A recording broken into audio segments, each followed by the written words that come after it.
ॲग्रीस्टॅकच्या माध्यमातून आता सगळं काम ह्याच्यावर आहे. साधारणतः काल अखेर 17 लाखातलं 14 लाख शेतकऱ्यांचंही झालं होतं, 14-15 लाखाचं. आता जसजशी यादी आपल्याला क्लिअर होईल, आता आपल्याला अडचण राहिलेली नाही. आता आपल्याकडे पैसे पण आहेत.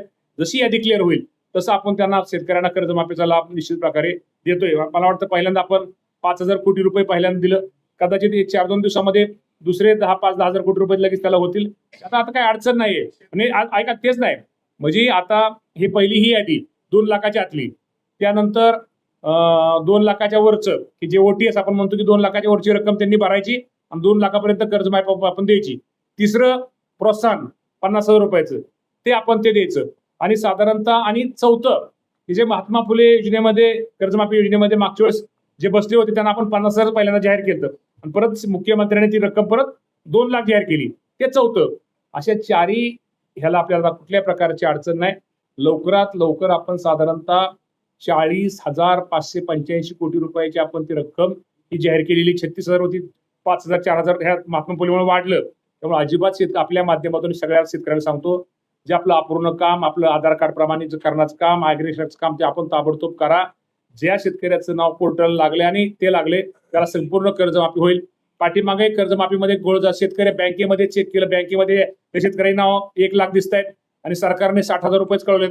तर 60,000 शेतकऱ्यांचं आमचं कसं आहे की तुम्हाला सगळ्यांना माहिती आहे की हेअरकट जी योजना आहे ती राज्य सरकार आणि बँकेमध्ये तसं तो करार झालेला आहे किंवा आमचं तसं बोलणं झालेलं आहे. 60,000 जरी राज्य सरकारने दिलं, माफी दिली, तर वरचे 40,000 रुपये बँकेने माफ करेल. तर त्या शेतकऱ्याला 1 लाख रुपये माफ होणार आहेत जेवढी. त्यामुळे शेतकऱ्यांनी अजिबात काळजी करू नये. बँकेतला कोणी अधिकारी असं करत असं तर आमच्या तिथं आम्ही कलेक्टर असतील, आमचे DDR असतील, हे असताना लगेच आमचे कक्ष तयार केलेलं आहे. ताबडतोब त्यांनी कळवावं. पण असं जर बँकेने, आणि दुसरं 31/3च्या पुढचं आज अखेरचं जे व्याज आहे ते व्याज कुठल्याही बँकेने आकारू नये अशा प्रकारचे आम्ही सक्त सूचना त्या बँकांना दिलेल्या आहेत. त्यामुळे असं जर कुठं आढळलं तर आम्हाला तुम्हीही कळवा.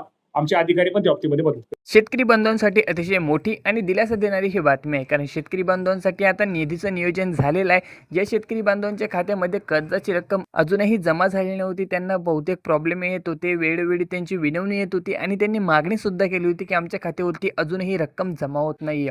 ही कर्जमाफीची रक्कम आहे ती शेतकऱ्यांना बँक पुन्हा एकदा भरायला सांगत आहे, त्यानंतरच तुमचं कर्ज माफ होईल असं देखील सांगण्यात येतं. यावरती एक मंगळवारी बैठक आयोजित करण्यात आली होती आणि काल सुद्धा एक बैठक आयोजित करण्यात आली होती. यामध्ये शेतकरी बांधवांचे सर्व प्रश्न हे सोडवण्यात आलेले आहे आणि कृषी मंत्र्यांनी सुद्धा अशी माहिती दिलेली आहे की ज्या शेतकरी बांधवांच्या खात्यामध्ये अजूनही रक्कम जमा झालेली नाही त्यांना उद्या 15 ऑगस्टच्या दिवशी सुद्धा ही रक्कम जमा केली जाणार आहे. आणि आपण बघू शकतो की आधी सुद्धा एक बातमी व्हायरल झाली होती की ज्यामध्ये सांगण्यात येतं की स्वातंत्र्य दिवसाच्या निमित्ताने 15 ऑगस्टच्या दिवशी शेतकरी बांधवांची जी रक्कम आहे कर्जमाफीची ती संपूर्ण रक्कम त्यांच्या खात्यामध्ये वर्ग केली जाईल. आणि आता ही जी रक्कम असणार आहे ते उद्या प्रत्येक शेतकरी बांधवांच्या खात्यामध्ये जमा केली जाणार आहे. फक्त यासाठी काही अटी देण्यात आलेल्या आहे. तुमची KYC केलेली बंधनकारक असणार आहे. ॲग्रीस्टॅक कार्ड तुमच्याकडे असणे आवश्यक आहे. जर हे 2 वस्तू तुम्ही केलेल्या असेल तर 100% तुमच्या खात्यामध्ये उद्या पैसे हे जमा होणार.